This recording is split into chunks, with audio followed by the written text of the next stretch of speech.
विधानसभा निवडणुकीला जवळपास वर्ष उलटते आणि आता काहीच दिवसांमध्ये स्थानिक स्वराज्य संस्थांच्या निवडणुकाचे पडघम वाजतील।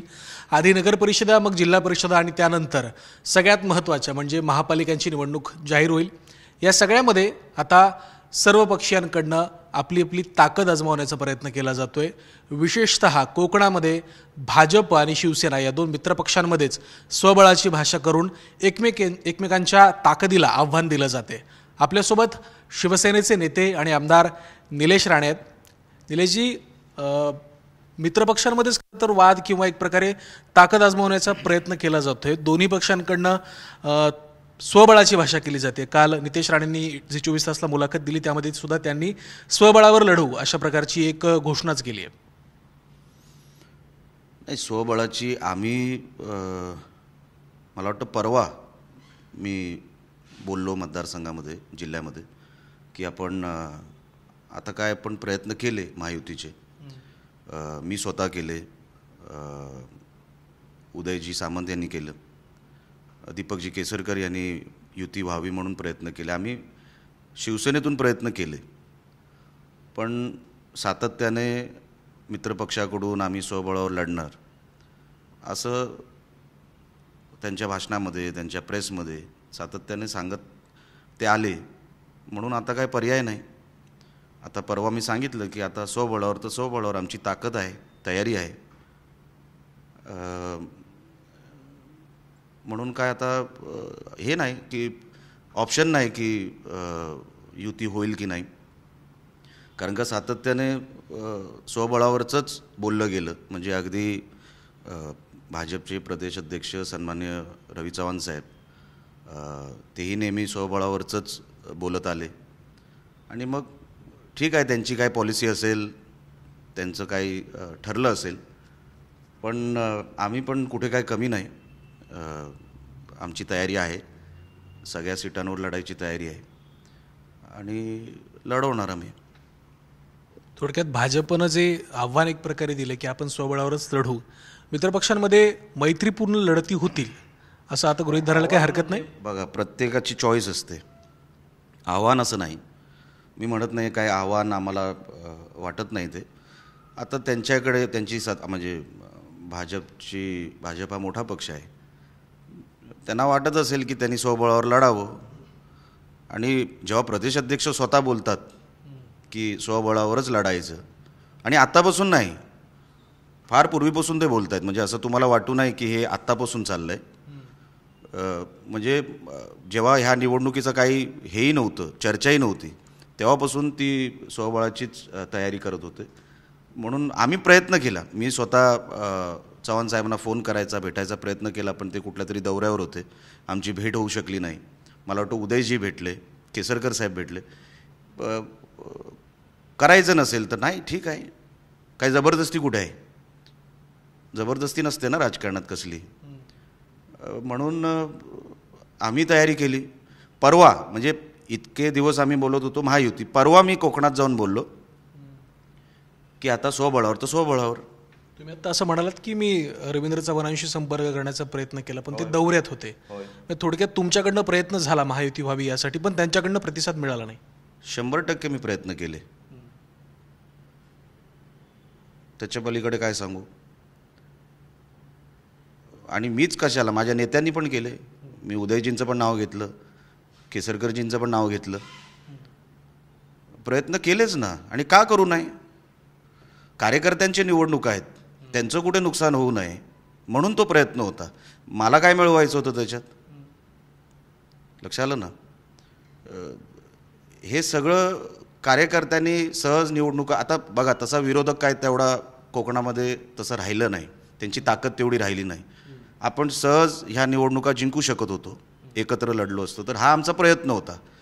पण त्यांना वाटत असेल त्यांची ताकद जास्त आहे, त्यांना निवडणुका स्वबळावर लढवायच्या आहेत, लढू दे, आम्ही लढवणार, आमची ताकद कुठे काय कमी नाही।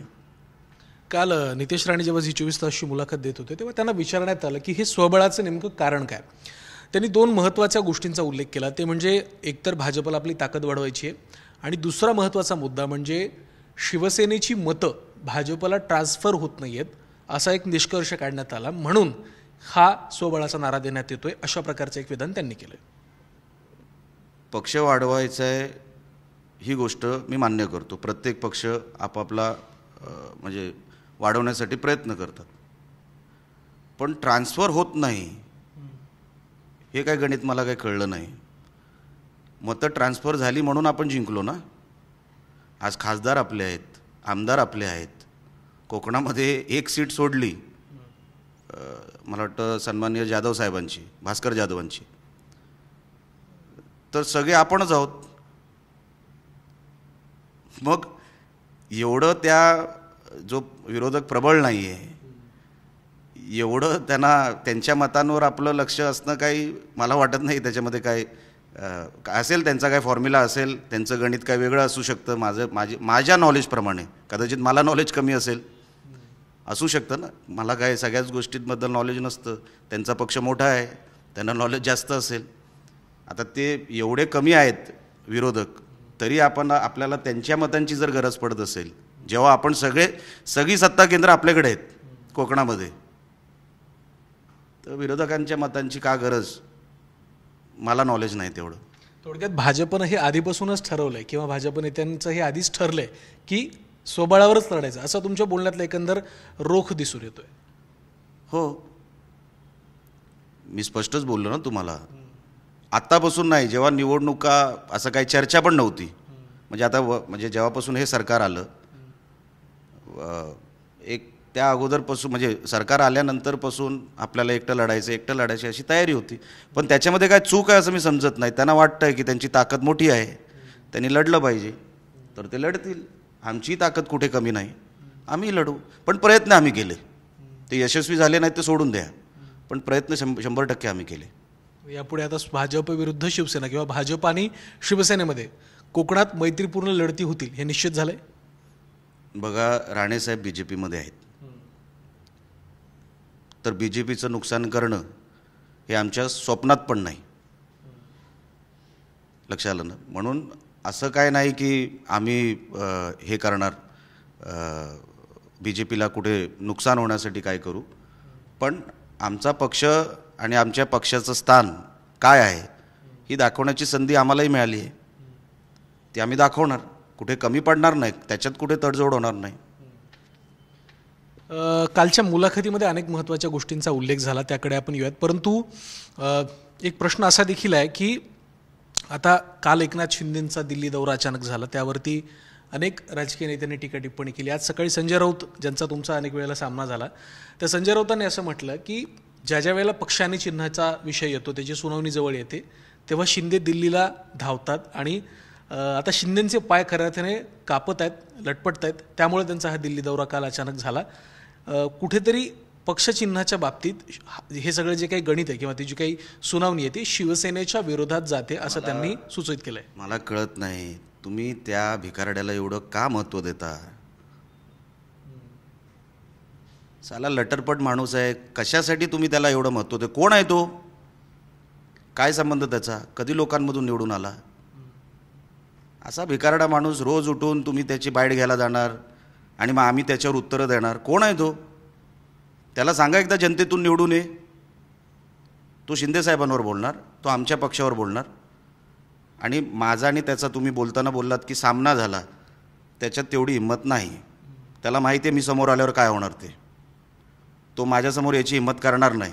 म्हणून अशा लुक्क्याबद्दल मला प्रश्न विचारू नका. माझ्यासमोर संजय राऊत ह्या माणसाला काही किंमत नाही, त्याच्यात हिंमत नाही.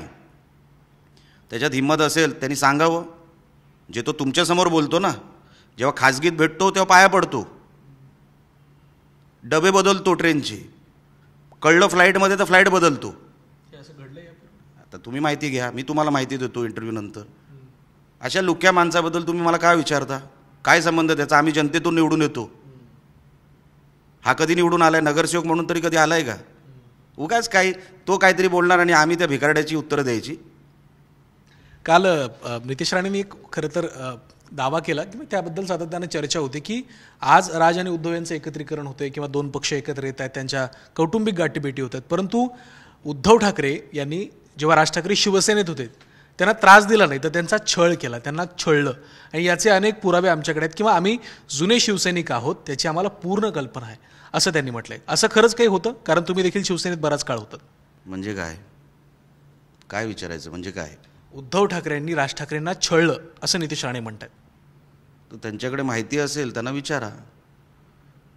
आम्हाला जेवढं माहिती आहे की राजसाहेबांना प्रचंड त्रास झाला जेव्हा ते एकत्र होते म्हणजे शिवसेनेमध्ये, आणि त्यानंतर काय काय घडलं हे सगळ्यांना माहिती आहे ना. आता ती स्टोरी जुनी झाली. आता ते एकत्र आले, ठीक आहे, काय करू शकतो? ते त्यांचं आहे ना, घरातलं मॅटर आहे. आपण काय करू शकतो त्याच्यात? तेव्हा छळत होते, तेव्हा त्यांचं पटत नव्हतं, आज पटतंय, त्याच्यामध्ये वाईट वाटायचं कारण काय? पण त्यांच्या युतीबद्दल काय वाटतं? कारण ते कौटुंबिक जरी युती असली किंवा कौटुंबिक पार्श्वभूमीवर एकत्रित असले तरी सुद्धा दोन पक्ष मराठीच्या मुद्द्यावर जे काम करतात असं त्यांच्याकडनं सांगितलं जातं. ते दोन पक्ष एकत्र येत आहेत, तुम्ही एक आमदार आहात, तुम्हाला या एकंदर संभाव्य युतीचा मुंबई MMR या रिजनमध्ये काही फरक पडेल असं वाटतं? कसा फरक पडेल मला सांगा तरी. तुमचंही काय ॲनालिसिस असेल? हे दोन ठाकरे एकत्र आल्यामुळे कुठे फरक पडला, कुठल्या निवडणुकीत, ते आता तुम्हाला कळेलच. बघा, आकडेवारी वेगळी आहे. हे तुम्ही एक बबल तयार करताय ठाकरेंचं, लक्षात आलं ना? ह्याला वेटेज लोकांमध्ये नाही, लोकांमध्ये ह्याची चर्चा देखील नाही. हे एक पॉलिटिकल सर्कलमध्ये तुम्ही एक हे बबल तयार करताय की हे एकत्र आल्यावर असं होईल तसं होईल. काही फरक पडत नाही हो. लोकांचं काम बोललं पाहिजे. लोक कामाकडे हल्ली लक्ष देतात, मला जे जाणवतं ते. पण तुम्ही जे क्रिएट करताय ना, तुम्ही जे मीडियातून एक तयार करताय की ठाकरे म्हणजे ब्रँड वगैरे वगैरे, जे काय तुम्ही तयार करता ते, तशी चर्चा लोकांमध्ये नाही आहे. मी ग्रामीण भागामध्ये काम करतो, मी मुंबई शहरामध्ये काम करतो, माझा जन्म मुंबईचा आहे. कुठेही अशी चर्चा नाही आहे. उलटं एकत्र आल्यामुळे ह्यांची ताकद काय हे काँग्रेसनीच दाखवली. त्यांना यांच्यावर लढायचं नाही. म्हणजे काँग्रेसनीच इज्जत काढली की नाही. म्हणजे काँग्रेससाठी ठाकरे ब्रँड नाही. ते काय म्हणतायत, हे नको म्हणताय ना काँग्रेस. भाई जगताप तर म्हणतायत उद्धव ठाकरे नको, काँग्रेस आणि राज ठाकरे नको, आम्ही स्वतंत्र लढू. मी तेच म्हणतोय ना, काँग्रेसला नकोसे झाले ना दोन ठाकरे. मग ठाकरे ब्रँड कुठे आहे? हे एकत्रच बसतात ना प्रेस कॉन्फरन्सला सगळे. त्यांना नाही, काँग्रेसला नाही वाटत की यांचा ब्रँड आहे. मग सामान्य जनतेला कसं वाटेल? कसं वाटेल मला सांगा तरी. हे तुम्ही तयार करता.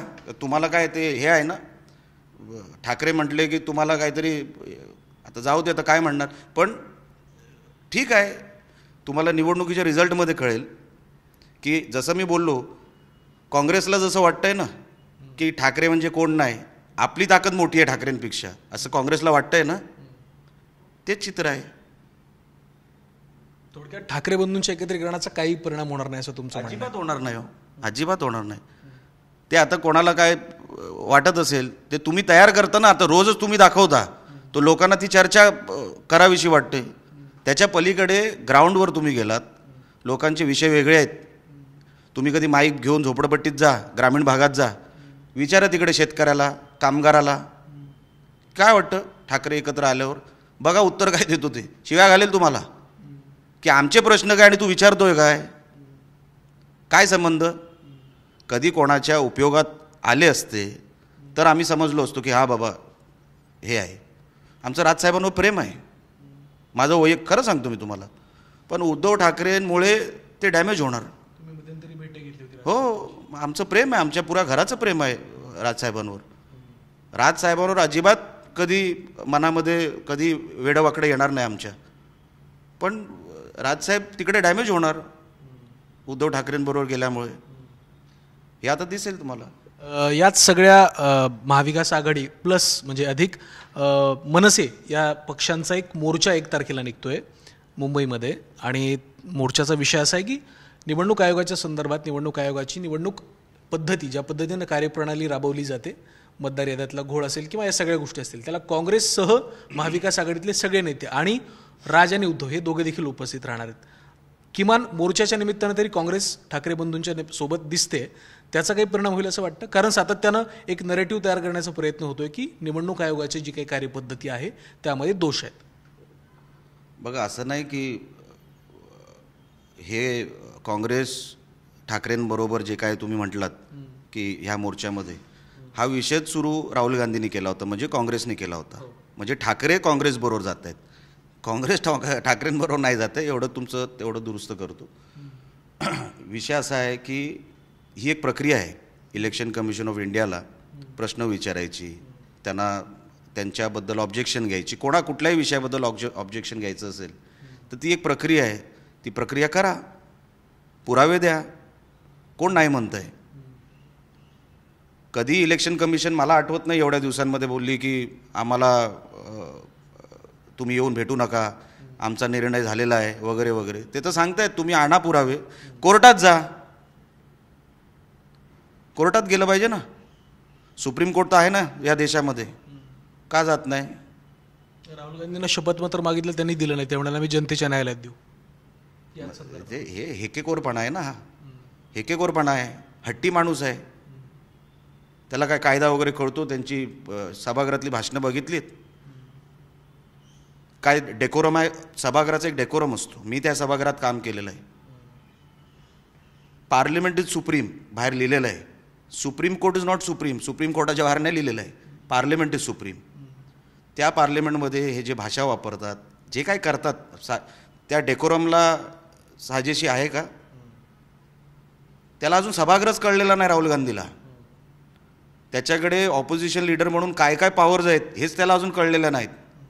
अहो, मी काम केलं त्या माणसाबरोबर. तो सुधारणार नाही माणूस. तो कधीच सुधारणार नाही. तो मोठाच होणार नाही. तो त्याच्या त्या अंड्यात आहे. तो अंड्यातून बाहेर नाही येणार कधी. त्याच्या माइंडसेटमध्ये एकदा फिट झालं ना. आता तुम्ही 2019ची निवडणूक आठवा. रॅफेल बोलून बोलून अख्खी निवडणूक रॅफेलच्या नावावर काढली. कधी नव्हे ते 303 आले BJPचे. आले का नाही? तो त्याच्या माइंडसेटमधून जोपर्यंत बाहेर येत नाही ना, त्याच्या कुठल्याही करणीला काही उपयोग नाही, आउटपुट नाही. हे आम्ही तेव्हाही सांगून झालो आहे. जमिनीवर या. जे घमेंड आहे ना, अजूनही गेलेलं नाही गांधी घराण्याचं. बघा त्यांची भाषा, स्पीकरची इज्जत ठेवत नाही. पंतप्रधान, अरे कॉन्स्टिट्यूशनल पोस्ट आहे. ह्या सगळ्या पोस्ट ज्या ते कॉन्स्टिट्यूशनल पोस्ट आहे. तुम्ही मान देणार नाहीत त्यांना आणि तुम्ही सांगणार डेमोक्रेसी, वी वॉन्ट डेमोक्रेसी. अरे तू किती पाळतोस ते तरी सांग. हे सगळे कॉन्स्टिट्यूशनल हेड आहेत. थोडक्यात काँग्रेसकडनं हे जे लोकशाहीच्या संदर्भात भूमिका घेतली जाते ती वेगळी आहे किंवा ती खोटी आहे असं तुमच्या बोलण्यातून दिसून येते. तुम्ही आता मी जे बोललो त्याचा अंदाज तुम्ही घ्या. माझं म्हणणं एवढंच आहे की हे फालतुगिरी करण्यापेक्षा जे घटनेने आपल्याला अधिकार दिलेत त्याचा वापर करा. जा कोर्टामध्ये. हेकेखोरपणे कशाला वागताय? रस्त्यावरती मोर्चे काढून काय तुमचे वोटरचे काय ते विषय सोडव रस्त्यावरती सुटणार आहेत? कुठे सुटणार आहेत ते? साधी अक्कल पाहिजे ना. आता वकिलाचा खर्च करायचा नसेल म्हणून कदाचित सगळे तू करतोस की मी करतो सगळे थांबलेत. शेवटचे 2 प्रश्न ज्या मुद्द्यापासून आपण सुरुवात केली ते म्हणजे स्थानिक स्वराज्य संस्था. मुख्यमंत्री फडणवीस यांनी स्पष्ट केलं आहे मध्यंतरी की मुंबई सोडता इतर भागांमध्ये महायुती स्वबळावर लढण्याचा प्रयत्न करेल. प्रत्येक पक्ष स्वबळावर लढेल. मुंबईसाठी शिवसेनेची नेमकी तयारी काय? तुम्ही देखील आता शिवसेनेच्या निर्णय प्रक्रियेमध्ये, कार्यप्रणालीमध्ये एक महत्त्वाचे नेते आहात. तुम्ही सातत्याने बैठकांना सुद्धा उपस्थित असता. मुंबईसाठी शिवसेनेची, एकनाथ शिंदेंच्या शिवसेनेची काय तयारी नेमकी? बघा, निवडणूक ही एक प्रोसेस असते. आता आम्ही प्रोसेसमध्ये सुरुवात केलेली आहे आणि प्रोसेसमध्ये ऑलरेडी जी कामं ज्या लेवलवर करायची आहेत ती सन्माननीय शिंदे साहेबांच्या नेतृत्वाखाली चालूच आहेत. संघटनेची कामं चालू आहेत. मुंबईचे वेगवेगळ्या प्रश्नांबद्दलचे हे चालू आहेत. त्यावरती काम चालू आहे. प्रोसेस जेव्हा सुरू होईल, पहिलं नगर परिषद आहेत, मग जिल्हा परिषद आहेत आणि शेवटी महानगरपालिका आहेत. मुंबईची टीम मुंबईमध्ये काम करते, ग्रामीण भागातली टीम ग्रामीण भागामध्ये काम करते. आम्ही रिझल्ट देणारी लोक आहोत. फक्त चर्चा करणं, त्याच्यामध्ये गोल फिरवण्यामध्ये आम्हाला काही इंटरेस्ट नाही. तुम्हाला ह्या सगळ्या निवडणुकीमध्ये जिथे स्वबळावर तिथे शिवसेना जिंकायचा प्रयत्न करेल पक्ष म्हणून, जिथे महायुती आहे तिथे महायुती म्हणून आम्ही प्रयत्न करू आणि आम्ही जिंकून येऊ. लोकांचा विश्वास आमच्या नेत्यांवर आहे, सन्माननीय फडणवीस साहेबांवर आहे, शिंदे साहेबांवर आहे, अजितदादांवर आहे. म्हणून ह्यांच्या कार्यशैलीवर सगळ्यांचा विश्वास असल्यामुळे निवडणुका आम्ही ब्रँड घेऊन, आमच्या ह्या सगळ्या नेत्यांचं ब्रँड घेऊन जाणार आहोत. निलेश राणेंवर काही जबाबदारी असेल का या निवडणुकांमध्ये? पक्ष संघटना जबाबदारी दिली हे मान्य, परंतु तुमची काही त्या पद्धतीची पक्षासोबत बोलणं झालं की किंवा पक्षानं तुम्हाला काही त्या प्रकारची जबाबदारी दिलेली आहे का? आता ते जेव्हा जाहीर होईल तेव्हा तुम्हाला कळेल. अधिकृत जाहीर झाल्याशिवाय मी कसं बोलणार? शेवटचा प्रश्न. खरं तर कालच्या मुलाखतीमध्ये नितेश राणेंनी एक विधान केलं. असा प्रश्न विचारला गेला की तुम्ही मार्गदर्शन नेमकं कुणाचं घेता नितेश राणेंना, तेव्हा त्यांनी सांगितलं की ज्येष्ठ नेत्यांचं घेतो. तेव्हा मोठ्या भावाचं मार्गदर्शन घेता का असं त्यांना विचारलं गेलं. तर तेव्हा त्यांनी सांगितलं की सध्या मी ट्विटरवरच बोलतोय, परंतु माझी अपेक्षा आहे की मोठ्या बंधूंनी मला प्रत्यक्षात मार्गदर्शन करावं. नाही, मार्गदर्शन करणारा मी कोण? तर प्रत्येक माणूस मोठा झाला आहे ना. मार्गदर्शन आता गरज नाही कोणाला मार्गदर्शनाची. ट्विटर वॉर वगैरे असं काय नव्हता. मी तुम्हाला परत एकदा करेक्शन करतो. मला असं वाटलं माझा अधिकार आहे काही गोष्ट ठीक आहेत, त्याला वाटणं साहजिक आहे की समोरासमोर बोललं असतं बरं झालं असतं, मान्य आहे, नाही करणार. ट्विटर वॉर नव्हता. एक मला असं वाटलं बोललं पाहिजे अधिकार म्हणून. आवडलं नाही नितेशला, नाही करणार पुढे, मान्य आहे. त्याच्यामध्ये ट्विटर वॉर वगैरे असं कुठे आलं? आणि मार्गदर्शन करण्या इतका कोण लहान राहिला नाही आणि मी इतका मोठा नाही. त्या पुढं जाऊन ते असं म्हणालेत की एका बाजूला राज आणि उद्धव हे दोन भाऊ एकत्र येत आहेत, ही गोड बातमी आहे, तर दुसरी बाजू आम्ही सांभाळून घेतली पाहिजे, समजदार को इशारा काफी. हे फार सूचक स्टेटमेंट त्यांनी केलं. याचा नेमका काय अर्थ असू शकतो? काय सूचक आहे याच्यात? तुम्ही अर्थ सांगा. तुम्हाला काय कळलं याच्यातलं? त्यांना विचारलं गेलं की याचा अर्थ काय? तुम्हाला काय कळलं ते मला सांगा. मला हा विषय कळला नाही म्हणून मी तुम्हाला विचारतोय ह्याच्यात काय आहे. पण नेमकं या स्टेटमेंट मागे काय कारण असेल? हे स्टेटमेंट का केलं असेल असं वाटतं? मला काय माहीत. मला स्टेटमेंटच कळलं नाही.